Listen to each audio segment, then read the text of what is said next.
What's up, everybody? Welcome back to Structure. I'm your host H, joined by my co-host E, and we What up? break What up? down your favorite movies, TV shows, and documentaries. That's right. Today we're doing another episode of Atlanta, Tarare, or however you pronounce it. This was a hell of an episode. Again, they knocked it out the park. Very interesting. Got a lot of comments to talk about it. H, let's get it started. Let's get unstructured. Let's go.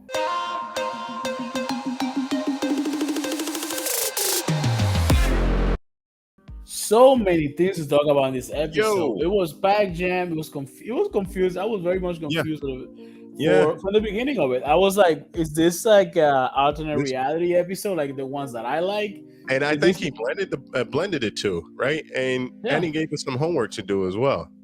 No, certainly. Like I was like, okay, so this is our Nessa, our Vanessa that we know, or is this somebody else, or Vanessa playing somebody else?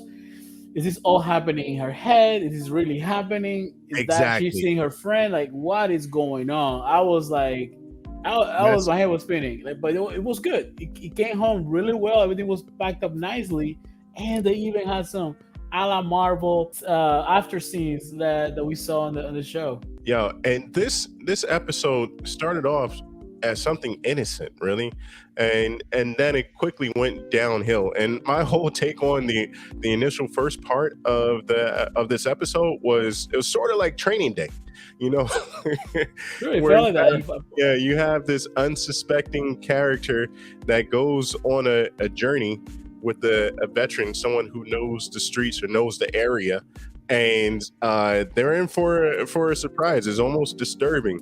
I mean, there's multiple points, and we'll get to them, but just straight off of the bat, when they went and visited the actor, H, you know his name. When they went and visited his name, visited the actor. Alexander Skarsgård.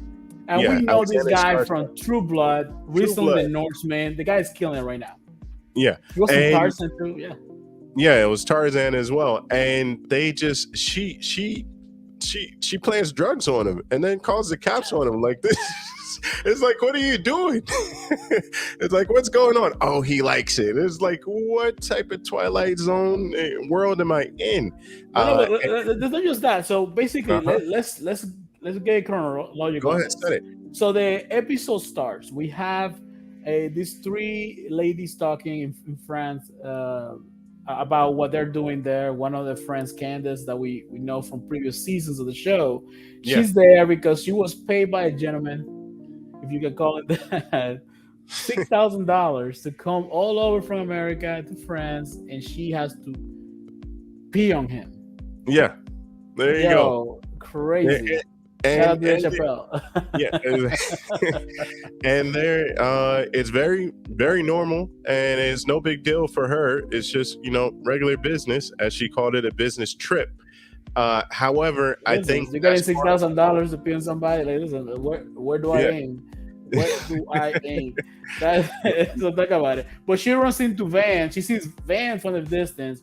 I'm gonna keep it real. Like I wasn't even recognizing Vanessa with that hairstyle, with that haircut, and I'm like, exactly. Which is is why we this the thought that it was Vanessa we one of know? Yeah. yeah, Is that the one that we know? Is it somebody else? She playing somebody else? And that French accent, Sassy Beats was killing it with that. I was like, man, this girl must yes, speak she French for real. was. Yeah, she really. It wasn't even just the accent; it was the whole French personality. It was the octave in her voice. It was the tones that she had, or whatever. She had the entire French influence going on. I think she nailed it absolutely. And the whole thing was she acted like it was just a regular day for her. Certainly. So after the Candace finds uh, Vanessa, right, in Yes. the meat in the I think it's a meat a supermarket or a Yeah. butcher shop. Let's It call was it that, right? probably a pastry shop or something. One or the other. Yeah. Can't remember. So she meets her there. She takes her to her apartment Hmm. where there's something weird going on because seems very weird, right? Yes. And from that point, Very she, hey, interesting. just follow me. I'll show you around, It'll etc. I be have some fun. friends. This is very much, as you said, very Training Day-ish in a Yes, way. and from the beginning, like she comes in the house, she comes in the apartment first, and she has like a bag with the baguette in it.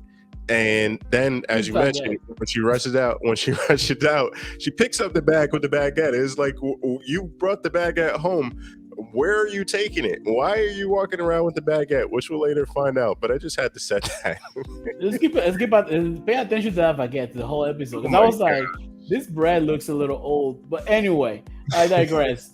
So she takes them to this hotel where there's a photographer taking pictures of somebody in a wedding gown, and she introduces the girls to Alexander Skarsgård, who I think he stole the episode. He was in a few scenes and they were priceless, hilarious.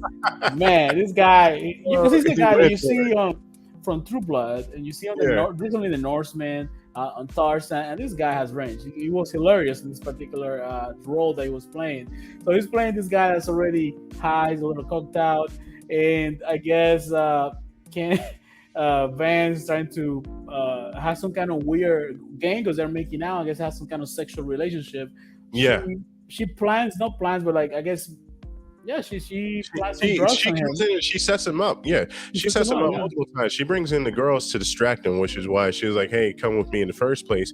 And then she has her friend stand at the door, and afterwards she does the deed where she plants the drugs on him in the hotel room. And then she quickly leaves him, and then Alexander's like, "Hey, what's going on? Why are you leaving me?" And that's the whole thing for his character in this movie, is that he likes to be humiliated. He likes to be taken advantage of. That's what gets him off. That's it's kind of weird, but we see that come to fruition later on. It's a kind of fantasy that he has, weird fantasy in a way. So from there, she takes him to a hood. She takes him to a place where she's supposed to have a pickup. And here they're about to run into some people to fight. They end up doing their escape, and they make it to this museum, and this is where the baguette comes to the light.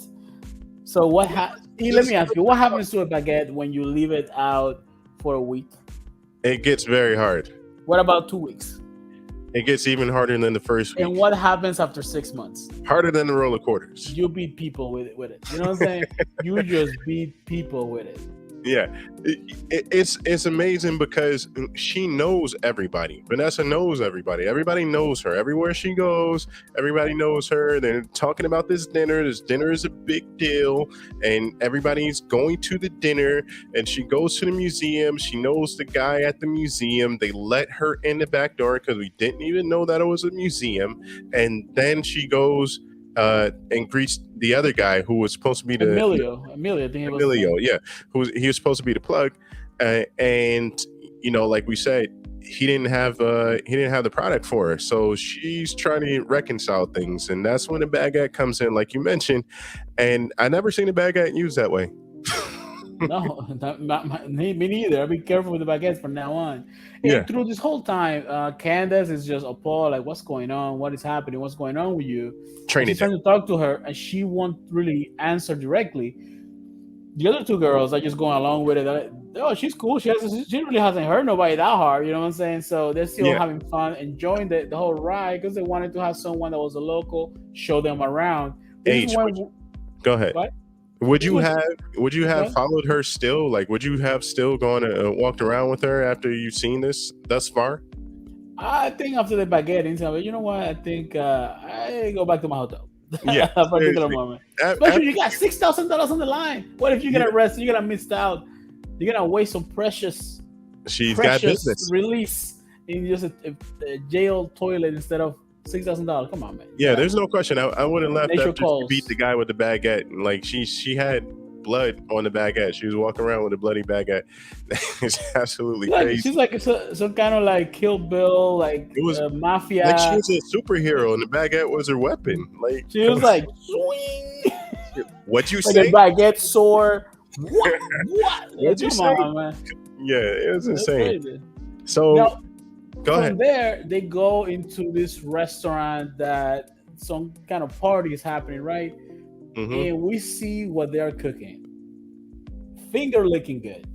They're cooking hands. Yes. Crazy. And you know what's funny about this? Because everybody's sitting at the table, just to fast forward a little bit, and they're putting this covers in their faces, this little like napkins, right? Yes. This reminded me so much of an episode of Billions, just to call back to a show that we enjoy. It was Yeah, a few seasons ago where they were eating this bird that is just that's why it grotesque, looked familiar. That's why it looked familiar. and they cover their faces to eat it, not because of shame, but because of tradition, etc., right? But this time it's hands that are eating, so people can just eat their hands without And it's very feeling interesting because judgmental. that goes back to the whole definition of the show, which I think has a duality towards it. It has two meanings.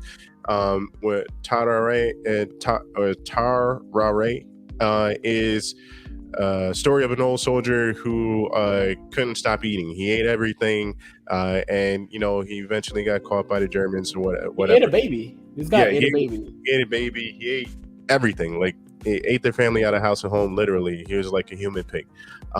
And so these people are eating human hands. So they're eating. They would eat anything. And actually, yeah, since he ate the baby, he was a cannibal. So these people sitting at dinner, they're eating hands too, which I think is part of the message. The other part of the message is like if you eat everything, you're greedy, and I think that's the second part because when we go to one of the last scenes, we see that Vanessa's other friend, she goes to the guy's house and actually does the dirty work and pees on the guy. But Not just that, not only just peace. If you watch how they shot this scene, she's Mhm. standing. The guy's laying down, right? He put Yes, a mat down. She's standing in a position that reflects the Eiffel Tower that she's staring at. Because the Eiffel Tower, if you look, you got the legs are spread open, and yeah, they stand up all the way like a rocket, right? And she's yeah, standing in that same manner, just relieving herself to the point that she relieved herself so much the guy was choking on her release in the P, right? exactly. So it's But very cool how they did that at the end of the show. yeah, I think she was like, there's the meaning. There was another meaning where it's like because you hear about this with influencers, and usually it's like the other way around. But you hear about Hashtag them. Dubai. Yeah, they get exactly because it was a Middle Eastern guy that was a part of this act or whatever. And like, if you want to know more, if you haven't heard about it, look it up. But you hear about these situations and these girls get in these situations for all because of money, for the love of money, and Yeah. you see how underwhelming and how much of a mistake it is in this particular scene because one, she is disgusted by her own act, I think, and so she's looking away. She's also I guess kind of bored, and it wasn't that great for the guy too, as we saw at the end when he was choking. So it's like, what are you getting yourself into? And I think that was the reoccurring theme of the show. What are you getting yourself into? Why are you doing this? Is all for greed, and trying to figure out who you are, which was Vanessa's other message. She didn't know who she was, which is why she was following this guy doing deeds for him, and she totally forgot about her daughter. No, and I'm glad you bring this point up because it's something I was thinking about after watching the episode. The whole season, each character story arc in regards to the big characters of the show, Earn, Paperboy, Nessa, I'm forgetting someone right now, but they have all seen that they are in a way some kind of they're looking to find themselves again and find who they are. Because Yeah, we see Ernestine's lost, Paperboy from the last episode definitely lost. yeah, Everybody's trying to, and essence, the whole season has been lost. Everybody's is trying to find who they are, and this is just shows how someone's having a mental breakdown. Because you have Nessa dressed with the hairstyle like the character from the movie Amelie, which is a girl that's in France that has a very peculiar, unique hairstyle and tries to make people's lives better. And this is uh-huh. what she's trying to reflect, but she's doing the complete opposite. It's my opinion. She's ruining people's lives for even Yeah. forgetting about her daughter. Because when Candace questions her, what are you gonna bring your daughter here for? To eat hands? Come on! And this is what really That's gets when me. she breaks. Yeah, that's when she breaks down because she didn't have the answer. She was just running away from the beginning, and she found herself in a place where she stayed too long, and she realized that she had to go back. And I think that was the breakdown. She realized that where she was at was a mistake, and she has to go back. And maybe she's regretful for all the time that she's lost thus far. But she didn't know she's trying to find herself, and this wasn't it. Bottom line. Yeah, this So wasn't it, and not just that. So the episode quote unquote ends, and we have the after scene where we see Ern getting his bag returned to him, because we knew from previous episode that his bag was lost, right? Somebody Yeah. hands in the bag, but inside this bag there's a lot of cool items there, but one of them is a picture of a character we seen in a previous episode, but an episode that was one of those alternate reality where black people were getting the reparations. This is the guy that was named Ern, just like him. Let's call him White Ern for sake of it, right? So is this guy making him canon real into this universe that we're in? Is this just some guy that's just gonna be an alternate personality of our Ern that we know? What's going on here? What do you think? Or what? I think it was reparation is payback, since it's coming from the reparation episode, and he was delivered that package or whatever in France or in Europe. I don't know whether he's in France or not, but he's living the life, like he's living a good life. So this is like the reparations would be, or this is the life that you could live if you had the money that you thought that you were entitled, or something like that. That may be the message there. I'm just guessing, but they left it open for interpretation. There's a lot that they left open on that one scene.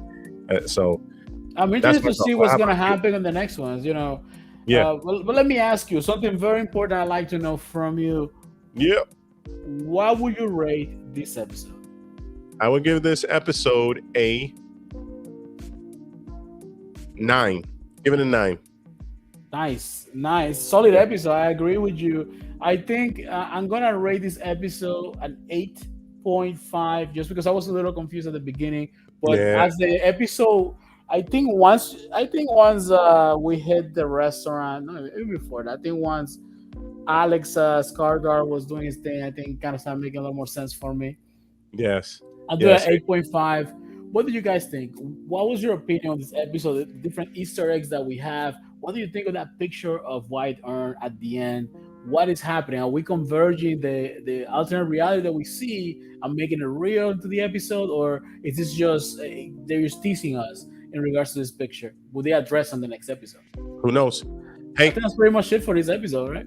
Yeah, that is it. But we will be here for the next episode, and you should be here too. So until that time, I'm E, this is H, and we are Unstructured. That's right.